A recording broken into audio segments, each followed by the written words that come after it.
ভারী বর্ষণ ও পাহাড়ি ঝড়ে কুষ্টিয়ায় পদ্মা ও গড়াই নদীর পানি আশঙ্কাজনকভাবে বৃদ্ধি পাচ্ছে। এতে জেলার দৌলতপুর উপজেলার সীমান্তবর্তী 4টি ইউনিয়নের প্রায় 50,000 মানুষ পানিবন্দী হয়ে পড়েছে। অন্যদিকে তিস্তার পানি নামতে শুরু করায় পরিস্থিতি উন্নতি হয়েছে লালমনিরহাটে। বিস্তারিত আহমেদ শরীফের ডেস্ক রিপোর্টে। ভারী বর্ষণ আর উজান থেকে নেমে আসা ঢলে গত 2 আগস্ট থেকে কুষ্টিয়ার পদ্মা ও গড়াই নদীতে ক্রমশই পানি বৃদ্ধি পাচ্ছে। পদ্মায় পানি বৃদ্ধির সাথে সাথে প্লাবিত হচ্ছে নিম্নাঞ্চল। এতে জেলার দৌলতপুর উপজেলার নদী তীরবর্তী রামকৃষ্ণপুর, চিলমারি, মরিচা ও ফিলিপনগর এই 4টি ইউনিয়নের প্রায় 50,000 মানুষ পানিবন্দী হয়ে পড়েছে। একে একে বন্ধ করে দেওয়া হয়েছে এই অঞ্চলের পানিবন্দী হওয়া 21টি শিক্ষা প্রতিষ্ঠান। প্রায় 1000 হেক্টর জমির বিভিন্ন ধরনের ফসলের ক্ষেতে পানি ঢুকে ব্যাপক ক্ষতি হয়েছে। পদ্মার পানি বৃদ্ধির কারণে ভেড়ামারা উপজেলার জুনিয়াদহ ও বাহাদুরপুর ইউনিয়নের বেশ কিছু অঞ্চল প্লাবিত হয়েছে। একে তুপুর বৃষ্টি, তারপরে নদীর পানি, এই নিয়ে ধরেন আমরা আতঙ্কের ভিতরেই আছি। আমরা বর্তমান খুব সমস্যার ভিতরে আছি। আমরা খুব দূর জায়গা আছে, খুব কষ্ট আছে। আপনারা একটু লোকজন খেয়াল করে দেখেন যে কোনো মাধ্যম দিয়ে ঠেকানি যায় নাকি, নাহলে আমরা এই গ্রাম সব শেষ হয়ে যাব। পানি খালি বাড়তেই আছে আর খালি বন্যা খালি আমাদের বাড়ি ঘর ডুবে যাচ্ছে। এদিকে দৌলতপুর উপজেলা নির্বাহী কর্মকর্তা বন্যা কবলিত এলাকা পরিদর্শন করে বন্যার্তদের মাঝে খাদ্য সহায়তা বিতরণ করেছেন। আমরা পরবর্তীতে বন্যা শেষ হলে ক্ষতিগ্রস্তের সংখ্যা নিরূপণ করে এটা আমরা মিনিস্ট্রিকে জানাবো। তার প্রেক্ষিতে তাদের জন্য যে সহযোগিতাটা আসবে সেটা আমরা পৌঁছে দেব। সার্বক্ষণিক বন্যা পরিস্থিতির উপর নজর রাখা হচ্ছে বলে জানান কুষ্টিয়া পানি উন্নয়ন বোর্ডের নির্বাহী প্রকৌশলী। আমাদের যে সংশ্লিষ্ট পানি উন্নয়ন বোর্ডের কর্মকর্তা কর্মচারীরা ফিল্ডে আছেন এবং যেখানে কোনো অসুবিধা হলে তাৎক্ষণিকভাবে তারা প্রতিরোধের ব্যবস্থা করবে। অন্যদিকে বৃষ্টি ও উজানের ঢলে ফুলে ফেপে ওঠা তিস্তার পানি কমে গেছে। জেলা প্রশাসন জানিয়েছে তালিকা প্রণয়ন শেষে ক্ষতিগ্রস্তদের সহায়তা করা হবে। ব্যাপক ক্ষয়ক্ষতি হয়েছে, আমরা এগুলো সবই তালিকা করব। সরকারের কাছে আমাদের আবেদন থাকবে যারা এই ক্ষতিপূরণ তারা সাধারণ মানুষ পেতে পারে, আমরা সেই ব্যবস্থা করব। দ্রুত নদীর পানি কমতে থাকায় জেলার নদীপাড়ের মানুষের মাঝে স্বস্তি ফিরছে। তবে এখনও ডুবে আছে অনেক রোপা আমন ক্ষেত। আহমেদ শরীফ, এনটিভি নিউজ ডেস্ক। রাজশাহীর পবা উপজেলায় নিজ বাড়ি থেকে 2 শিশু সন্তান সহ স্বামী স্ত্রীর মরদেহ উদ্ধার করেছে পুলিশ। পাশে চিরকুটে লেখা ছিল আত্মহননের পথ বেছে নেওয়া ঋণের জালে জর্জরিত গৃহকর্তার কৃষক মিনারুল ইসলামের হতাশার কথা। ঋণগ্রস্ত হয়ে রাজশাহী অঞ্চলে বেড়েই চলেছে আত্মহত্যার ঘটনা। শরীফুজ্জামান রয়্যালের ক্যামেরায় সম সাজুর পাঠানো তথ্য ও ছবিতে শওকত করিমের ডেস্ক রিপোর্ট।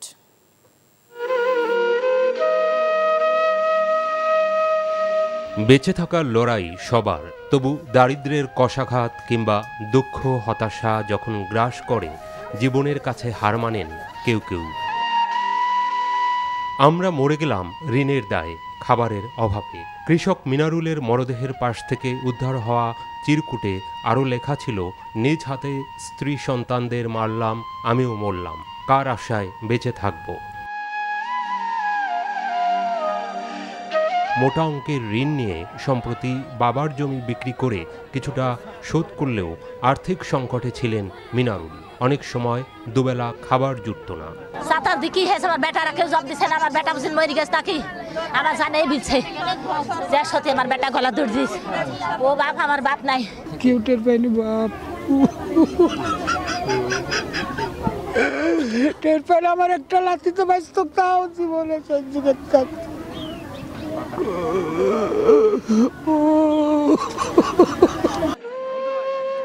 শুক্রবার সকালে রাজশাহীর পবা উপজেলার বামুনশিকর এলাকায় বাড়ির এক ঘরে মনিরা ও তার শিশুকন্যার মরদেহ পাওয়া যায়।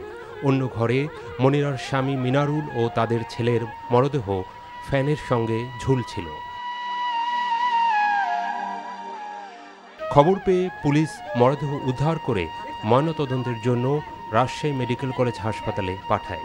উনি নিজে আত্মহত্যা করছে। ফরেন্সিকে আমাদের ক্রাইম সিনের আলামত সংগ্রহ করে ওগুলো আরও যদি আমরা ইনভেস্টিগেশন করে রিপোর্ট পাই সেগুলোর উপর কাজ করব। আর এর পিছনে অন্য কারণ থাকতে পারে কিনা আমরা সেটা পরবর্তী ইনভেস্টিগেশনের মাধ্যমে আমরা জানতে পারব। রাজশাহীতে দিন দিন ঋণ নিয়ে বিপাকে পড়া মানুষের সংখ্যা বাড়ছে। বিভিন্ন গণমাধ্যমের তথ্য ও রাজশাহী বিশ্ববিদ্যালয়ের এক গবেষণায় দেখা গেছে, গত এপ্রিল মাসেই এ বিভাগে ঋণগ্রস্ত হয়ে আত্মহননের পথ বেছে নেন অন্তত 30 জন। কড়া সুদের ঋণ পরিশোধ করে কেউ ঘরহারা, সম্পত্তিহারা, অনেকে পালিয়েও বেড়াচ্ছেন।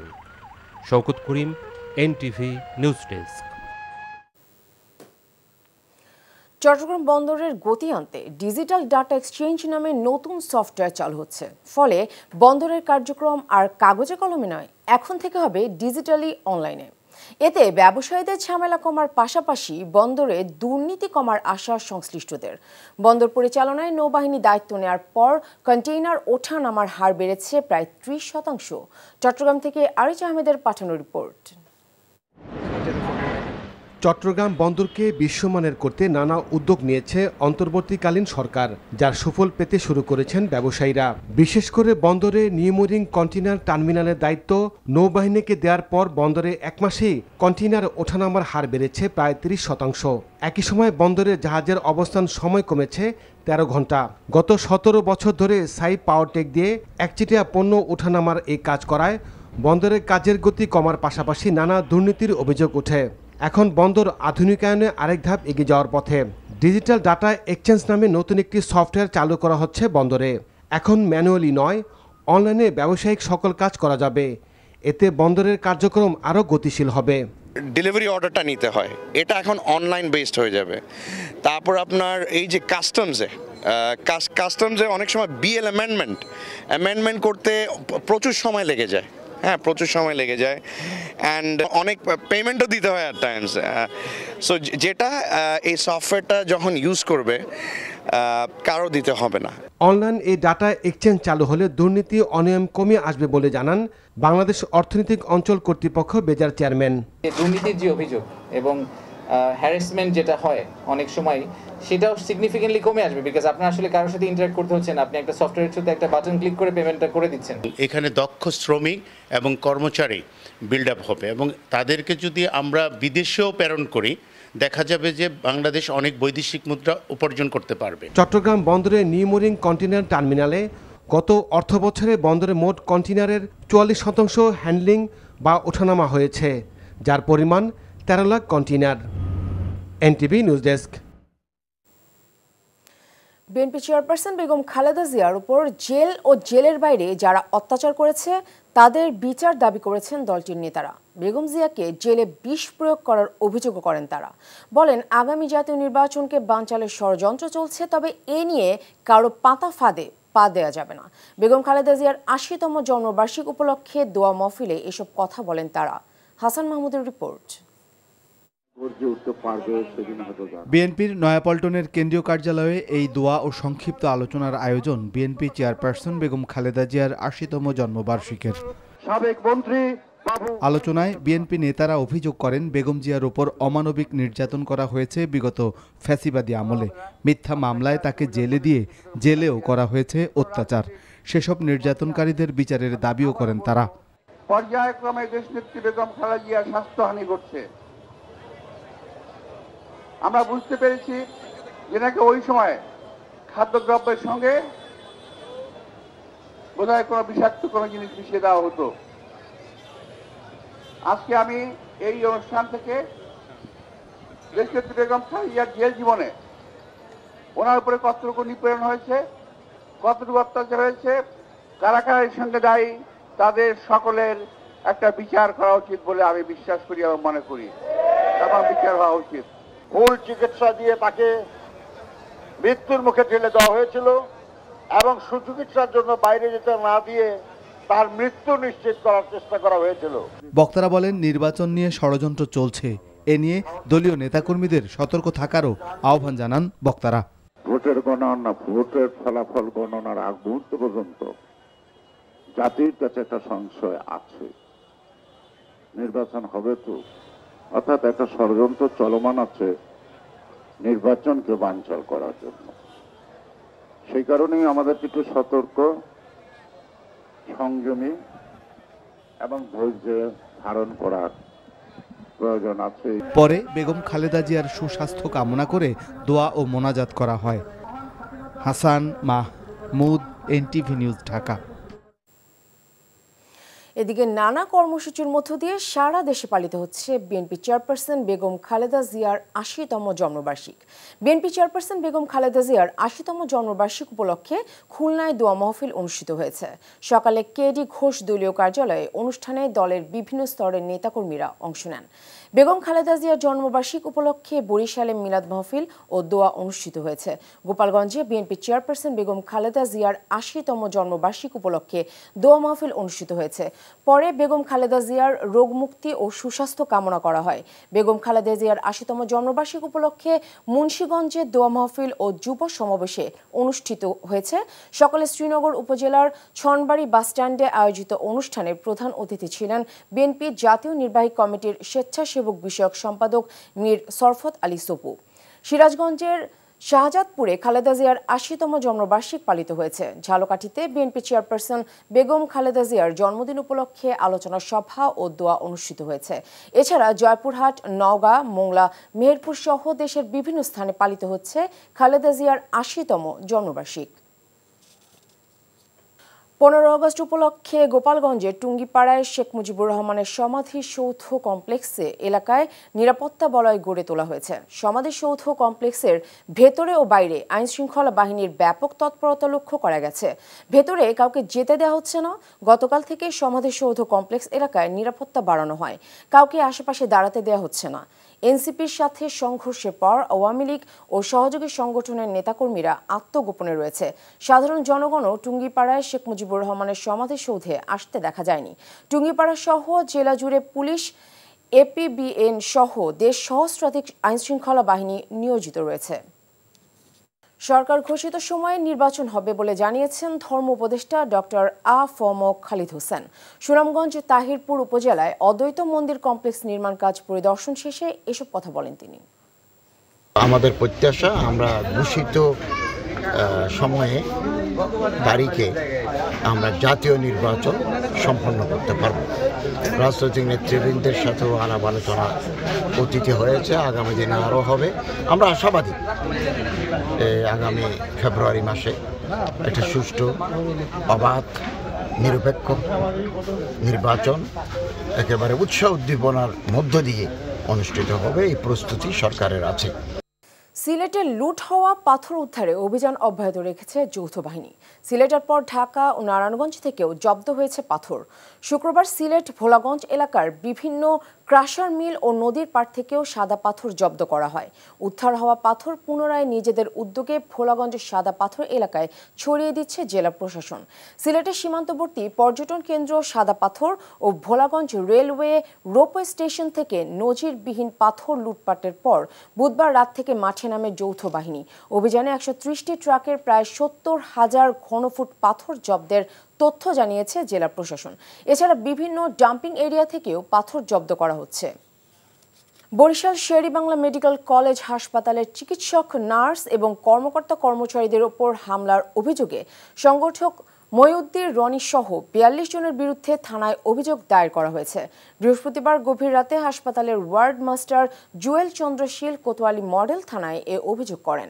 কোতোয়ালি মডেল থানার ওসি মিজানুর রহমান বলেন, অভিযোগের যাচাই চলছে, এরপর আইন অনুযায়ী ব্যবস্থা নেওয়া হবে। মামলায় অভিযোগে বলা হয় ১৪ আগস্ট হাসপাতালের প্রধান গেটের সামনে চিকিৎসক, নার্স এবং কর্মকর্তা কর্মচারীরা মানববন্ধন কর্মসূচি পালন করেন। এ সময় অভিযুক্তরা হকিস্টিক, লাঠি সোঁটা সহ দেশীয় অস্ত্র দিয়ে হামলা চালায়। শরীয়তপুর থেকে অসুস্থ নবজাতককে ঢাকায় নেওয়ার পথে স্থানীয় সিন্ডিকেটের কবলে পড়ে অ্যাম্বুলেন্সে এক নবজাতকের মৃত্যুর অভিযোগ উঠেছে। গতকাল সন্ধ্যায় শরীয়তপুরের নিউ মেট্রো ক্লিনিকের সামনে এ মর্মান্তিক ঘটনা ঘটে। পুলিশ জানায়, এদিন দুপুরে ডামুড্ডা উপজেলার রুমাই বেগম সিজারিয়ান অপারেশনের মাধ্যমে একটি পুত্র সন্তানের জন্ম দেন। এরপর থেকে নবজাতক শ্বাসকষ্ট ও ঠান্ডাজনিত সমস্যায় ভুগতে থাকে। পরে শিশুটির পরিবার একটি ঢাকাগামী অ্যাম্বুলেন্স ভাড়া করে যাত্রা শুরু করেন। কিন্তু ক্লিনিকের সামনে স্থানীয় দুই অ্যাম্বুলেন্স চালক ওই অ্যাম্বুলেন্স চালকের গাড়ির চাবি কেড়ে নেয়। তাকে শারীরিকভাবেও লাঞ্ছিত করা হয়, মারধর করা হয় রোগীর স্বজনদেরও। এরই মধ্যে অক্সিজেন সরবরাহ বন্ধ হয়ে যায়। প্রায় ৪০ মিনিট অ্যাম্বুলেন্সে আটকে থাকার পর নবজাতক মারা যায়। পুলিশ জানায়, অভিযুক্তদের ধরতে অভিযান চলছে। জয়পুরহাটের খেতলালে মাঠের গভীর নলকূপের ঘর থেকে এক নৈশ প্রহরীর হাত পা বাঁধা লাশ উদ্ধার করেছে পুলিশ। পুলিশ জানায়, কালিঙ্গা গ্রামের মোহাম্মদ আলীর গভীর নলকূপে দীর্ঘদিন থেকে ড্রেনম্যান ও নৈশ প্রহরীর দায়িত্ব পালন করছিলেন সাইদ ফকির। মৌসুম শেষ হওয়ায় বৈদ্যুতিক ট্রান্সফরমার পাহারা দিতে তিনি রাত করে গভীর নলকূপের ঘরেই থাকতেন। গতরাতেও ঘরে থাকা অবস্থায় দুর্বৃত্তরা হাত পা বেঁধে তাকে শ্বাসরোধে হত্যা করে। ভোরে এলাকাবাসীর খবরে মরদেহ উদ্ধার করে পুলিশ। মোংলায় ব্রিজের ঢালে রাস্তা নির্মাণকে কেন্দ্র করে দুই দল গ্রামবাসীর মধ্যে উত্তেজনা বিরাজ করছে। পরিস্থিতি নিয়ন্ত্রণে ঘটনাস্থলে পুলিশ মোতায়েন রয়েছে। জানা যায়, উপজেলার সোনাইতলা ইউনিয়নের ২ নম্বর ওয়ার্ডের সিকি সোনাইতলায় ২০০ মিটার ব্রিজের ঢালে রাস্তা নির্মাণ করছে একদল গ্রামবাসী। ব্রিজের ঢালে রাস্তা নির্মাণ হলে ব্রিজে পানি নামতে বাধাগ্রস্ত হবে এমন অভিযোগে আরেক দল গ্রামবাসী বাধা দেয়। তারা রাস্তা নির্মাণের বিরোধিতা করে বিক্ষোভ প্রদর্শন করে। সংঘর্ষ এড়াতে ঘটনাস্থলে পুলিশ মোতায়েন করা হয়েছে। কক্সবাজারের রুখিয়ায় 4,80,000 পিস ইয়াবা উদ্ধার করেছে বিজিবি জানায়, বৃহস্পতিবার রাতে তাদের একটি দল উখিয়ার কাটাখাল সীমান্ত এলাকায় কিছু লোককে দেখে চ্যালেঞ্জ করে। এ সময় তারা 4টি কালো কাপড়ের ব্যাগ ফেলে পালিয়ে যায়। পরে ব্যাগগুলো তল্লাশি করে 4,80,000 ইয়াবা উদ্ধার করা হয়। অভিযুক্তদের শনাক্ত ও গ্রেফতারে গোয়েন্দা কার্যক্রম অব্যাহত রয়েছে বলে জানায় বিজিবি। নির্বাচন নিয়ে ষড়যন্ত্র শুরু হয়েছে বলে মন্তব্য করেছেন বিএনপির কেন্দ্রীয় নির্বাহী কমিটির সদস্য রুহুল কুদ্দুস তালুকদার দুলু। বাদ-জুম্মা নলডাঙ্গা উপজেলার রাশমার কাজীপুর তালুকদার পাড়া জামে মসজিদে এক দোয়া মাহফিলে তিনি এসব কথা বলেন। বিএনপির সিনিয়র নেতারা এ সময় উপস্থিত ছিলেন। এই ছিল দেশের খবরে। এই খবরের ভিডিও সহ আপডেট জানতে ভিজিট করুন NTV অনলাইন www.ntvbd.com। এছাড়াও NTVর জনপ্রিয় সব অনুষ্ঠান ও খবরের আপডেট জানতে ভিজিট করুন আমাদের ইউটিউব ও ভেরিফাইড ফেসবুক পেজ। 6টায় ইভিনিং নিউজ দেখার আমন্ত্রণ রইল। ধন্যবাদ সবাইকে।